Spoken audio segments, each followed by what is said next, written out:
Gather around as we spill the tea on cybersecurity. We're talking about the topic in a way that everyone can understand. I'm your host, Jera Rowe, giving you just what you need. This is the Tea on Cybersecurity, a podcast from Trava. You're listening to episode 6 of the Tea on Cybersecurity. What is SOC 2? To be completely honest, SOC 2 was a term that I had heard before I started at Trava. The very first tech company I worked for was in a frenzy to become SOC 2 certified in order for a customer to sign with us. It was a requirement of the customer for us to be SOC 2 certified. So I heard in meetings them trying to go through the different steps to be certified, but I never stopped to ask questions of what SOC 2 was. I just knew it was important to get that customer over the line. During this episode, that is all going to change. We are going to have a better understanding of what SOC 2 is and why it's important. The guest on this episode is Marie Joseph, and she is going to talk to us like we're children about SOC 2. Hi, Marie. Hello, Jara. How's it going? Going great. Can't wait to be here and talk about SOC 2. And we're really excited about it. So go ahead and introduce yourself for our listeners. I'm a security solutions engineer here at Trava. I originally started as a customer success analyst and then moved up to the security solutions engineer role. I help a lot with our baseline cyber risk assessments, but most importantly, I help with a lot of our compliance management projects. So I help get customers SOC 2 or ISO certified. And like we're here to talk about SOC 2, I do it every single day and I've helped several customers get through it.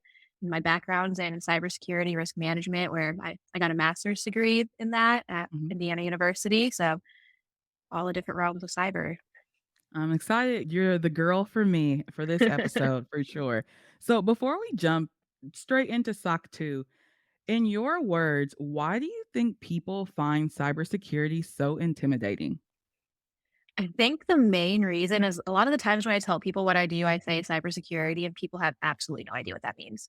So I Yeah. think that whole phrase, like that's what scares people the most.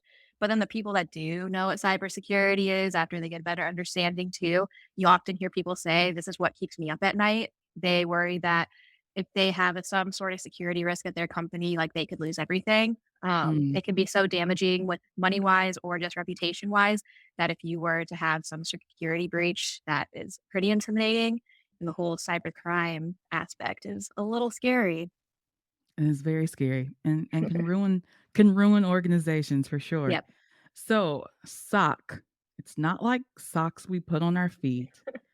I know that it's an acronym. Can you tell me what it stands for? Yes, it's a service organization control 2. So SOC 2. And it kind of gives regulation and standards by a third party created it. And it gives those standards mainly for security. And then you can choose to add on different types of control areas, which are privacy, availability, processing integrity, and confidentiality. But most people just go for the security factor when they're starting off. So, you started going into what it is exactly, but I need you to like dumb the language down just a little Got it. bit. Talk to me like you're talking to your niece. What does that mean? So, what it means is it kind of just sets a standard for, since it's like security and compliance are different. So it just sets this like standard of how an organization should be practicing security in order to Mhm. not hit that cyber crime we talked about earlier. It isn't security, which I'm sure we'll probably talk about later, but I guess the best way to put it is that you're putting the pieces together to build some sort of program that will give other companies that satisfaction that you're doing something in regard to Mhm. security. You're not doing everything, but you're doing something. And that's always reassuring when companies are coming and looking at your own security posture. So, why do other customers or companies care if someone is SOC 2 certified or not? They mainly care because it gives them, one of the best things I always learn is if you're taking in a company, whether it be for business or acquiring Mhm. them, you take on their risks. So if Mm. they're not secure at all, you're taking on all of those open flaws that they have. So a lot of these certifications, it gives them that reassurance that they have something there and they're not Mhm. taking on a completely vulnerable company and giving their data, because when the data start crossing, that's like your own customers' data, and that's a lot of liability for them. And that's where a lot of cases people could lose a lot of money and damage their reputation. Oh my gosh, so scary. Uh-huh. So It's a little scary. it is. So you talked a little bit about like security and compliance. Can you just go over like the difference between those and then how they actually work together? Yep. So, with compliance, what I was kind of saying earlier is it's just a set of standards and regulations, which are just rules that people have to follow. But the people creating these rules are just a third party. So, there's a lot of different compliance frameworks and certifications out there. So, they all look a little different, have different acronyms they use.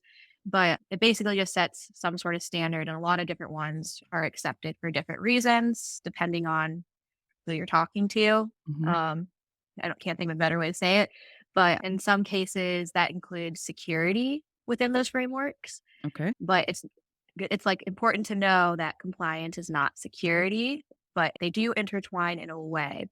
So, and a lot of times, like the SOC 2, for example, it deals a lot with security.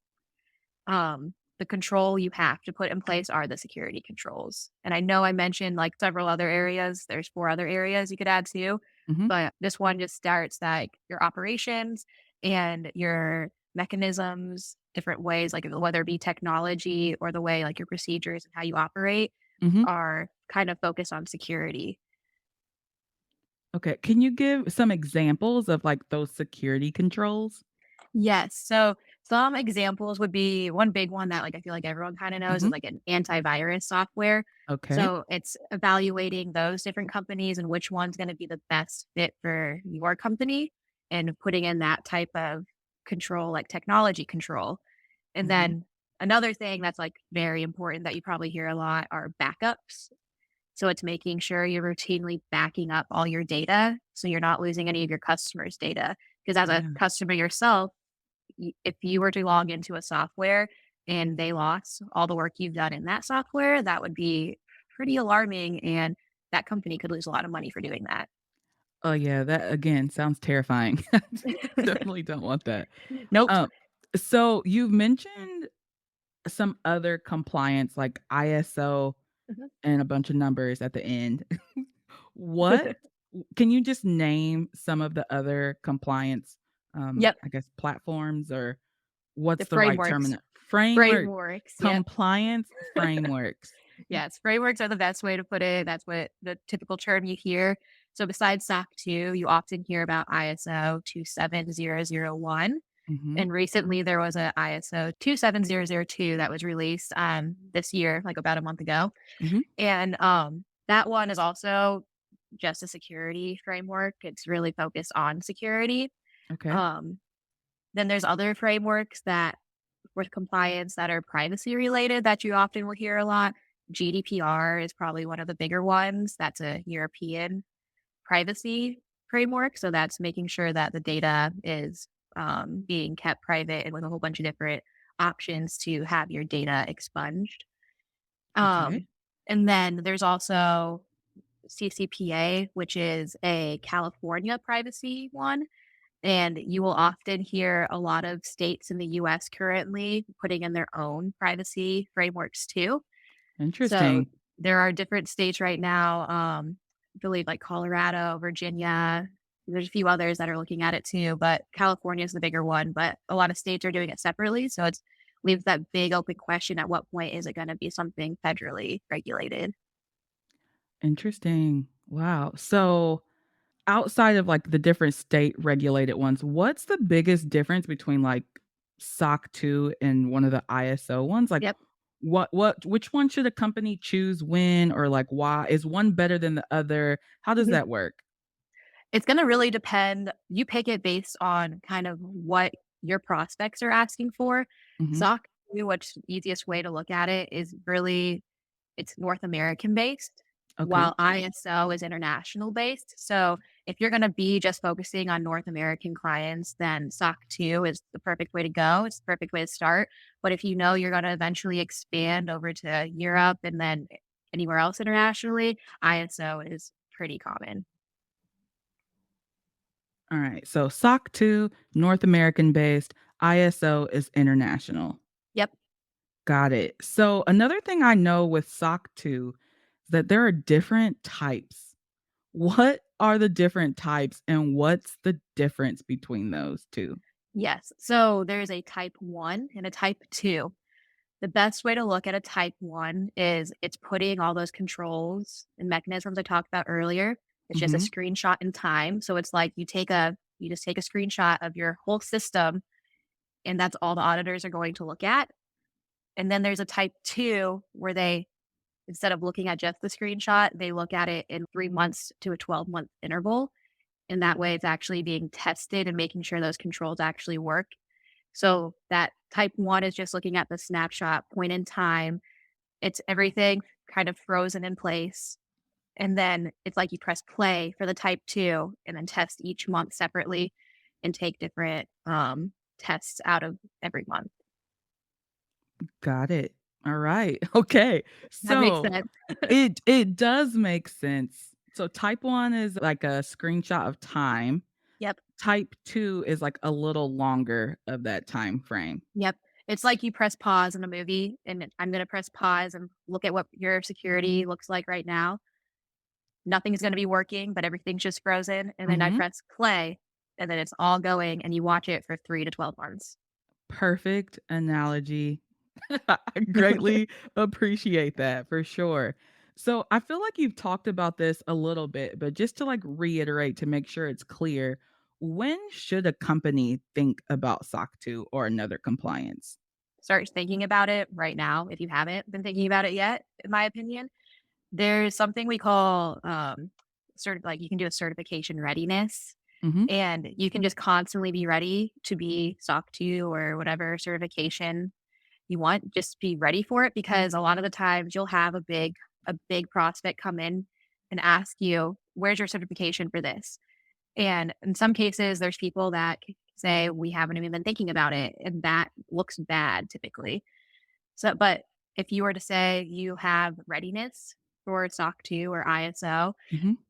those people will find it more impressive. And then you can also give them the confirmation that you can get the certification like almost right now or go into the process of the certification because you are ready.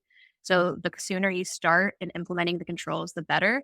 And then also typically like price wise, slowly implementing those controls usually tends to look prettier as well. Okay. Awesome. Yes, so start now, friends. Yeah, start now. It's never too early. It's never too early. I think that's true for all cybersecurity, right?